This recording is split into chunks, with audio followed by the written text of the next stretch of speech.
नमो नारायण, नमो नारायण। जय गौ माता, वंदे मातरम। अब हार्दिक को प्रणाम और हृदय से ओम शम शनिश्चराय नमः। दर्शकों, मित्रों, साथियों, राजी उसी में है जिसमें तेरी रजा है, यूं भी वाह वाह और ऐसे भी वाह वाह है।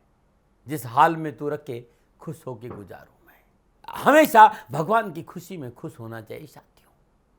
जो खोया वो आपकी किस्मत और जो मिला वो परमात्मा की कृपा, क्योंकि परमात्मा कभी छीनता नहीं, झोली भर के देता है। बस शर्त है कि हमारी झोली परिशुद्ध और पवित्र हो। ओम नमो नारायण। मई 2025 के राशिफल के मासिक फलादेश में आप सबका स्वागत है। दाती गुरु मंत्र के सभी दर्शकों को शनिदेव की जयंती के महापर्व की मेरी ओर से हार्दिक शुभकामनाएं और बधाई। मई का महीना आपके लिए शुभ और मंगलमय हो, शनिदेव की श्री चरणों में मेरी प्रार्थना। मई का महीना ग्रह नक्षत्रों के हिसाब से बड़े परिवर्तन लेकर आ रहा है। स्लो मूविंग प्लैनेट की बात करें तो सबसे पहले शनिदेव 29 मार्च को ही राशि परिवर्तन कर कुंभ राशि से मीन राशि में आ चुके हैं, जो इस वर्ष का पहला बड़ा राशि परिवर्तन था। लेकिन शनिदेव के बाद अब सबकी नजरें बाकी बची ग्रह यानी बृहस्पति देव, राहु देव और केतु देव पर टिकी हुई है, जिनका राशि परिवर्तन मई 2025 में होने वाला है और जिसका व्यापक प्रभाव देश, दुनिया और कार्य जीवन संपूर्ण जगत पर पड़ने वाला है। वैदिक ज्योतिष के मुताबिक बृहस्पति देव धर्म, शिक्षा, धन, विवाह, संतान और कैरियर के कारक ग्रह है। बृहस्पति देव एक साल में राशि परिवर्तन करते हैं और उनकी भी चाल की गति धीमी होने के कारण जातकों पर उनका शुभ प्रभाव लंबे समय तक बना रहता है। राहुदेव को अप्रत्याशित घटनाओं का कारक माना जाता है। साथ ही राहुदेव को प्रसिद्धि, लालच, चालाकी, जुनून, व्यवहार के कारक भी ग्रह माने गए हैं। एक बहुत बड़ी बात राहुदेव के बारे में मैं आपको बताता हूं कि जब कोई व्यक्ति किसी भी क्षेत्र में, चाहे वो कैरियर हो, चाहे अध्यात्म हो, शादी विवाह हो या परंपरा की बात हो, यदि व्यक्ति सामाजिक मर्यादा तोड़कर आगे बढ़ता हो, इसका सबसे बड़ा कारण राहुदेव होते हैं। बृहस्पति देव एक राशि में लगभग 13 महीने रहते हैं, राहुदेव करीब 18 महीने रहते हैं और केतु देव भी 18 महीने रहते हैं। इसलिए मई 2025 का महीना बहुत ही महत्वपूर्ण होगा हम सभी के लिए। इन सभी ग्रहों के राशि परिवर्तन का प्रभाव आपकी राशि पर कैसे पड़ने वाला है विस्तार से जानेंगे। लेकिन सबसे पहले जानते हैं मई माह के पड़ने वाले व्रत और त्योहारों के बारे में। माह के दूसरे दिन यानी मई माह के दूसरे दिन शुरुआत हो रही है आदि जगत गुरु शंकराचार्य की जयंती से, जो कि 2 मई को है। 12 मई को वैशाख बुध पूर्णिमा है और 26 मई और 27 मई को शनि जयंती का महापर्व है। इसके साथ ही वट सावित्री व्रत भी 27 मई को ही होगा। अब तारीख के हिसाब से मई के महीने में होने वाले ग्रह नक्षत्रों की संचरण की बात करें तो सबसे पहले 7 मई को बुधदेव मेष राशि से संचरण करेंगे, 14 मई को बृहस्पति देव मिथुन राशि से संचरण करेंगे, 15 मई को सूर्य देव वृषभ राशि से संचरण करेंगे और 18 मई को राहु देव कुंभ राशि से संचरण करेंगे। केतु देव सिंह राशि में प्रवेश करेंगे। 23 मई को पुनः बुधदेव राशि परिवर्तन करें और 23 मई को बुधदेव मेष राशि से निकलकर वृषभ राशि में प्रवेश करेंगे। यानी माह के अंतिम दिनों यानी 31 मई को शुक्रदेव का संचरण मेष राशि से होगा। ये संपूर्ण ग्रह योगा योग है। 12 राशियों के लिए मई 2025 का महीना नक्षत्र गणनाओं के हिसाब से कैसा रहेगा, ग्रह नक्षत्र के प्रति राशि परिवर्तन किस क्षेत्र में क्या प्रभाव देखने को मिलेगा, किन किन क्षेत्रों में विशेष सावधानी बरतनी पड़ेगी, क्या भाग्य आपके पक्ष में दस्तक देगा या नक्षत्र गणनाओं के हिसाब से उठापटक का सामना करना पड़ेगा, इन संपूर्ण विषयों का आंकलन करके मैं अपने विचार आपके साथ बांटूंगा। साथ ही कामकाज, कारोबार, नौकरी, व्यवसाय, समाज, परिवार, शिक्षा और स्वास्थ्य के हिसाब से कैसा रहेगा ये महीना आपके लिए विस्तार से चर्चा करूंगा। शनिदेव की जयंती है, महापर्व है, और क्या ऐसा उपाय करें कि शनिदेव की कृपा हमारे पे बसे। ऐसे उपाय भी बताऊंगा जिससे आपकी दशा और दृष्टि दोनों ही बदले। सुख, समृद्धि, ज्ञान, भक्ति, निष्ठा, मेहनत, कर्तव्य प्रणालिता और नैतिकता की ओर एक ऐसी अविरल धारा जो आपको बुराई से अच्छाई की तरफ लेके जाए, मैं शनिदेव के अद्भुत उपाय भी आपको बताऊंगा। मई आपके लिए कैसा रहेगा, अपने अनुभव के साथ मैं आपके साथ रहूंगा और मैं आपसे बताना चाहता हूं और मैं हमेशा एक बात कहता हूं, ये जो राशिफल है ना, वो आपके चंद्र राशि पर आधारित है, आपके नाम राशि पर आधारित है। लेकिन मैंने कोशिश करी है कि आप अपनी लगन कुंडली के हिसाब से भी इस राशिफल को देखते हैं, यानी 12 के 12 राशियों में से जो भी आपकी राशि हो उस राशि के हिसाब से ये और लगन के हिसाब से भी ये राशिफल आपके लिए सटीक रहेगा। यदि आपका लगन उस राशि का है तो भी ये राशिफल आपको सटीक लगेगा। लेकिन मेरे हिसाब से चंद्र राशि के हिसाब से यदि राशिफल देखेंगे तो आपके लिए राशिफल अच्छा रहेगा। पुनः निवेदन, राशिफल पुरुषों के लिए भी है, महिलाओं के लिए भी है, बुजुर्गों के लिए भी है और बच्चों के लिए भी है, और ये राशिफल सबके लिए है। हाँ, ये जनरल प्रेडिक्शन है कि मई का महीना आपके लिए कैसा रहेगा। यदि आप ये जानना चाहते हैं कि हमारा व्यक्तिगत महीना मई का कैसा रहेगा तो नीचे नंबर आ रहे, इन नंबरों पर संपर्क करके आप मेरे से बात कर सकते हैं। नंबर आ रहे। अब मैं राशि चक्र भर चक्र की 10वीं राशि यानी मकर राशि, मकर राशि वालों के लिए मई 2025 का महीना नक्षत्र गणनाओं के आधार पर क्या राशिफल का संकेत दे रहा है, इस पर चर्चा करूंगा। राशिफल पे आऊं उससे पहले मकर राशि के बारे में कुछ व्यक्तित्व विचार मेरे अनुभव के आधार। मकर राशि यानी काल पुरुष के अनुसार 12 राशियों में से 10वीं राशि है। ये भूमि तत्व राशि है, ये तर तत्व राशि है, ये शनि, इस राशि की राशि अधिपति शनिदेव है। इस राशि के भाई बहन सदा मेहनत, परिश्रम और संघर्ष कर प्रवृत्ति बड़ी गंभीर होती है और सदा अपने कर्म पर विश्वास रखते हैं। इस राशि के भाई बहन एकदम किसी पर अंधा विश्वास नहीं करने लगते, दूसरे के भाव, उसकी कार्यशैली को देखकर जुड़ते हैं और उनसे प्रत्युचित व्यवहार भी करते हैं। किसी से जुड़ने में थोड़ा समय लेते हैं। ऐसे व्यक्ति जिस भी गतिविधियों को चुनते हैं उस क्षेत्र में शीर्ष तक पहुंचते हैं, शिखर को छूते हैं। मकर राशि के जातक कभी जल्दबाजी में निर्णय नहीं लेते, भरोसेमंद होते हैं और मेहनत और परिश्रम भी होते हैं, राष्ट्र प्रेम भी होता है इनमें। नमन आ रहे, नमन आ रहे।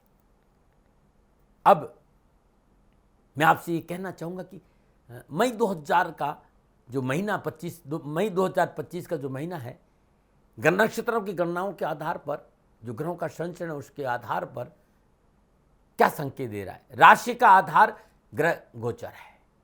तो बात करते हैं कि मई माह आपके लिए ग्रह गोचर किस प्रकार की स्थिति बना रहे, उसे थोड़ा सा समझ लेते हैं। मकर राशि वालों के लिए राशि अधिपति शनिदेव लग्न और द्वितीय होकर मीन राशि तीसरे भाव में संचरण करें और पराक्रम भाव में विराजमान शनिदेव की तीसरी दृष्टि पंचम भाव वृषभ राशि, सप्तम दृष्टि भाग्य स्थान कन्या राशि तथा दसम दृष्टि 12वें भाव धनु राशि पर रहेगी। दसवेश और पंचमेश शुक्रदेव, षष्ठेश और नवेश बुधदेव और राहुदेव भी माह के आरंभ में मीन राशि तीसरे भाव में संचरण करेंगे। 7 मई को बुधदेव मेष राशि चतुर्थ भाव में संचरण करेंगे। 18 मई को राहुदेव कुंभ राशि में संचरण करेंगे दूसरे भाव में, और 23 मई को पुनः बुधदेव वृषभ राशि पंचम भाव से संचरण करेंगे। 31 मई को शुक्रदेव मेष राशि चतुर्थ भाव से संचरण करेंगे। सूर्यदेव मई माह के आरंभ में अपनी उच्च राशि मेष से चतुर्थ भाव से संचरण करेंगे और 15 मई सूर्यदेव पंचम भाव वृषभ राशि से संचरण करेंगे। मंगलदेव महापर्यंत अपनी नीच राशि कर्क से सप्तम भाव में संचरण करेंगे। बृहस्पतिदेव माह के आरंभ में वृषभ राशि पंचम भाव और 14 मई को बृहस्पतिदेव मिथुन राशि छठे भाव से संचरण करेंगे। केतुदेव मई के माह में कन्या राशि नवम भाव और 18 मई को केतुदेव सिंह राशि अष्टम भाव से संचरण करेंगे। यह है मकर राशि वालों के लिए मई 2025 में ग्रहों का संचरण। अब मई 2025 में मोटे तौर पर इन ग्रहों का संचरण देखूं तो मकर राशि वालों के लिए यह महीना कामकाज, कारोबार, नौकरी, समाज, परिवार, स्वास्थ्य, शिक्षा के हिसाब से अच्छा रहेगा। सकारात्मक सोच, कार्य के प्रति ईमानदारी, अपनों का साथ इस महीने नौकरी, व्यवसाय, कामकाज में अच्छी सफलता दिलाएगा। इस समय आप अपना व्यवसाय अपने किसी दोस्त, जीवन साथी, भाई बहन, अन्य परिजन व्यक्ति के साथ आरंभ कर सकते हैं। इससे आपको भावनात्मक और आर्थिक सुरक्षा की प्राप्ति होगी। दूसरों के साथ संबंध स्थापित करने की आपकी क्षमता इस दौरान आपकी व्यक्तिगत प्रतिष्ठा में वृद्धि करेगी। इससे आपको आर्थिक लाभ होगा। आर्थिक मोर्चे पर सुदृढ़ता आएगी। माह के आरंभ में कामकाज, शिक्षा व नौकरी को लेकर परेशान से मुक्ति मिलेगी। पारिवारिक वातावरण ठीक रहेगा। पारिवारिक जीवन में अच्छा समय व्यतीत करेंगे और जीवन साथी मनोनुकूल क्षणों की प्राप्ति होगी। दाम्पत्य जीवन में खुशहाली का वातावरण बना रहेगा। पारिवारिक रिश्तों में मजबूती आएगी। भवन, भूमि, वाहन का लाभ मिलेगा और विद्यार्थियों को एक अच्छा प्रदर्शन युवाओं को कैरियर में आगे बढ़ने का मौका मिलेगा। परीक्षा परिणाम बहुत अच्छे रहेंगे विद्यार्थी और युवाओं के। जिस तरह के योगा योग और आपकी मेहनत है और आपकी सोच है, आपका भविष्य बेहतर करने में आपकी कार्यशैली आपको मदद करेगी। स्वास्थ्य अनुकूल रहेगा और मनोबल मजबूत रहेगा। यह है मोटा मोटा मकर राशि वालों के लिए मई महीने का संकेत। लेकिन जब ये ग्रह मई के महीने में आपस में योगा योग, दृश्य संबंध और युति संबंध बनाएंगे, तब ये ग्रहों का संचरण कामकाज, कारोबार, नौकरी, व्यवसाय, समाज, परिवार, शिक्षा और स्वास्थ्य पर क्या प्रभाव डालेगा, इस विषय पर मैं अब विस्तार से बात करूंगा। और सबसे पहले बात करूंगा राशि के युवा और विद्यार्थियों की। मकर राशि के युवा और विद्यार्थियों के लिए कैरियर, कामकाज, कारोबार, नौकरी, शिक्षा के दृष्टिकोण से आ रही अनावश्यक परेशानियां, उठापटक और कष्टों से छुटकारा मिलेगा। माह के आरंभ में मकर राशि वालों के लिए बृहस्पति देव पंचम भाव वृषभ राशि में संचरण करेंगे। बृहस्पति देव की पंचम दशा नवम भाव कन्या राशि, सप्तम दशा लाभ भाव वृश्चिक राशि और नवम दशा लगन भाव मकर राशि पर रहेगी। षष्ठेश और नवमेश बुधदेव तीसरे भाव मीन राशि में उच्च राशिगत शुक्रदेव के साथ नीच भंग राजयोग में विराजमान है। कामकाज, कारोबार, नौकरी, शिक्षा के दृष्टिकोण से अच्छे अवसर प्राप्त होंगे। समय आपके लिए शुभ रहेगा। शिक्षा के क्षेत्र में कामयाबी मिलेगी। परीक्षा परिणाम अनुकूल रहेंगे और शिक्षा संबंधी और कैरियर संबंधी सारी परेशानी से मुक्ति के साथ नए नए कोर्सेज में हिस्सा लेने का मौका मिलेगा और कोर्सेज को आप सहजता से कंप्लीट भी कर सकेंगे। फिर भी कैरियर और शिक्षा संबंधी महत्वपूर्ण मसले पारिवारिक रजाबंदी से लेंगे तो अच्छा रहेगा, ध्यान देंगे तो अच्छा रहेगा। हाँ, तथाकथित मित्रों से सावधान रहना पड़ेगा। खान पान और रात्रि भ्रमण में विशेष सावधानी बरतनी पड़ेगी। पारिवारिक सदस्यों की सलाह पर गौर करना बहुत जरूरी होगा। विभागीय परीक्षा, कंपटीशन, प्रतियोगी परीक्षा में आप शानदार प्रदर्शन कर सकते हैं। युवाओं के लिए कैरियर, कामकाज, कारोबार को लेकर सफलता की राह अच्छी नजर आ रही। भाग्य का बंद दोबारा खुल सकता है और कोई भी रुकावट, कोई भी बाधा आपके उन्नति के मार्ग को बाधित नहीं करेगी। बस आप अपने ऊपर आलस्य और प्रमाद को, बिना वजह की समस्या को हावी नहीं होने दें। ये महीना आपके लिए उत्तम और लाभ का संकेत दे रहे हैं। युवाओं और विद्यार्थियों के लिए कैरियर, कामकाज, कारोबार, शिक्षा के दृष्टिकोण से संपूर्ण महीना मेहनत, परिश्रम, संघर्ष से सफलता के उत्तम अवसर दे रहा है। नमूना बात करते हैं व्यवसाय, नौकरी, कामकाज और आर्थिक स्थिति। मकर राशि वालों के लिए मई का महीना कारोबार, कामकाज, व्यवसाय, आर्थिक लेन देन और नौकरी के हिसाब से अच्छा संकेत दे रहा है। 10 मई शुक्रदेव अपनी उच्च राशि मीन में तीसरे भाव में संचरण कर रहे हैं। 7 मई से षष्ठेश बुधदेव अपनी नीच राशि मीन से तीसरे भाव में शुक्रदेव के साथ नीच भंग राजयोग में संचरण कर रहे हैं। 7 मई तक बुधदेव का संचरण करेंगे इस राशि में। उसके बाद 23 मई तक बुधदेव का संचरण चतुर्थ भाव मेष राशि में रहेगा। सप्तम दशा दसम भाव तुला राशि पर रहेगी। आशावादी सकारात्मक सोच का लाभ मिलेगा। आपको अपने सहकर्मियों और वरिष्ठ अधिकारियों से सराहना और सहयोग की प्राप्ति होगी। धन लाभ मिलेगा। कैरियर के दृष्टिकोण से ये समय विशेष रूप से अनुकूल रहेगा। उन्नति के अवसर प्राप्त होंगे। शत्रु पक्ष मुंह की खाएगा। नौकरी करने वालों के समय अच्छा रहेगा। किसी प्रकार की कोई विशेष परेशानी नहीं आएगी। बॉस और आपके साथ काम करने वालों से मधुर संबंध बनेंगे। नौकरी में तरक्की के अवसरों से आर्थिक लाभ बढ़ेगा। नौकरी में मनोनुकूल स्थानांतरण, यात्रा का लाभ मिलेगा। कारोबार में लाभ प्राप्ति के स्रोत बढ़ेंगे। कार्यक्षेत्र पर आपका प्रभुत्व बढ़ेगा और मान सम्मान और वर्चस्व की प्राप्ति होगी। आपकी छवि में सुधार होगा। आपकी कला और कार्य क्षमता की गुणवत्ता का विकास होगा। मनोबल उत्तम बना रहेगा। मनोवांछित सफलताएं मन को प्रसन्नता प्रदान करेगी। परंतु लाभ भाव के स्वामी मंगलदेव माह के पद अपनी नीच राशि कर्क से सप्तम भाव में संचरण करेंगे। व्यापारी भाई और वे लोग जो साझेदारी में काम करते हैं उनको अपने निर्णय को सूझबूझ से लेना होगा। फिजूल खर्चे पर नुकसान कर सकती। बहुत जरूरी सोच समझकर पूंजी निवेश करें, अन्यथा अनावश्यक उतार चढ़ाव का सामना करना पड़ सकता है। साझेदारी के मामले में वाद विवाद और टकराव की स्थिति से बचना बहुत जरूरी। हालांकि माह के पूर्वार्ध में पंचम भाव वृषभ राशि में विराजमान बृहस्पति देव की सप्तम दशा लाभ भाव वृश्चिक राशि में रहने से कुछ आर्थिक लाभ होगा और आर्थिक सुंदरता मिलेगी। लेकिन थोड़ा सा धैर्य, संयम और निर्णय क्षमता को मजबूत रखने की आवश्यकता है। परिवार को साथ लेकर की जरूरत और व्यर्थ के तर्क वितर्क से बचने की जरूरत है। तथाकथित मित्रों से सावधान रहने की जरूरत है।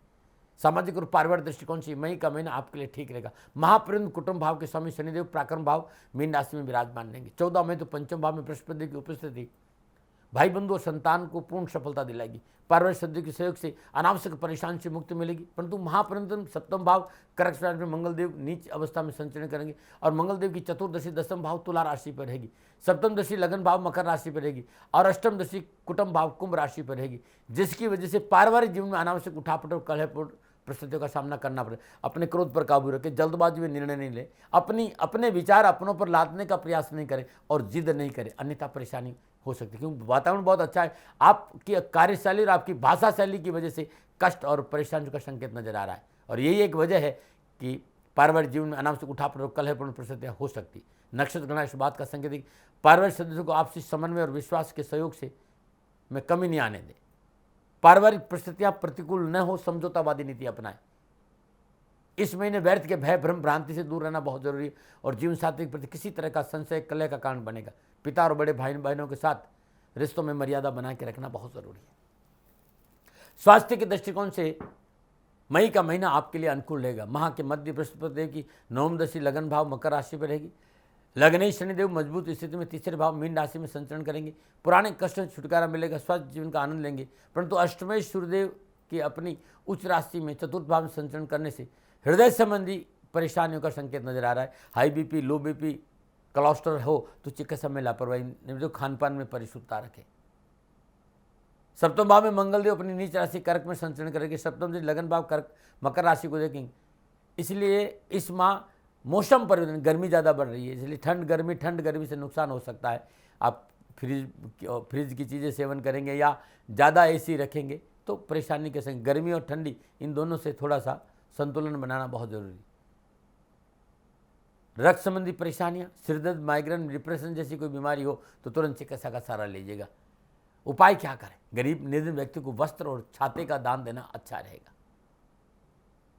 मिट्टी के पात्र में श्रद्धानुसार साबुत उड़द भरिए और किसी गरीब निर्धन विधवा स्त्री को दान में दे देंगे तो कष्ट नहीं आएगा। और सूर्य पुत्रो उद्रिक देहि विशालाक्षा सुप्रिया मंदाचार प्रश्नात्मा पीड़ा हरतम में शनि, इस मंत्र का जाप करना आपके लिए कल्याणकारी रहेगा।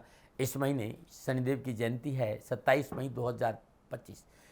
शनिदेव की जयंती के परम अवसर पर जो उपाय और दान में बता रहा हूँ, इसका आप सहारा लेंगे तो घर में खुशियाँ आएगी और धन की बहार बनी रहेगी। शनि जयंती के पावन शनि जयंती के दिन सूर्य उदय से पूर्व नित्य कर्म में स्नान उपरांत 5.25 किलो देसी चना 5.25 मिनट स्वच्छ नीले कपड़े में बांधकर पोटली बना दे, श्रद्धापूर्वक अपने पूजा स्थान में चौकी पर रख दे, शुद्ध सरसों के तेल का दीपक जलाए, वहीं बैठकर दासरथ कर शनि स्रोत के 3 पाठ करे और उसके साथ ओम शम सर्व अरिष्ट विनाशने नमो, इस मंत्र की 1 माला जाप करें। ये देसी चना वस्त्र से किसी सदाचारी गरीब व्यक्ति या सदाचारी ब्राह्मण को दक्षिणा से दान कर दे।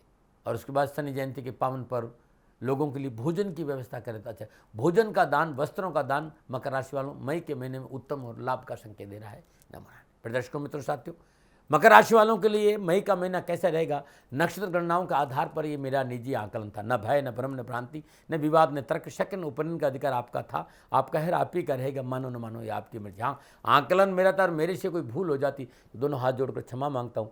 आप सुखी रहें, आप स्वस्थ रहे, समृद्धिशील रहें, शनिदेव के चरणों में मेरी प्रार्थना। न मना रहे। फिर दर्शकों मित्रों साथियों,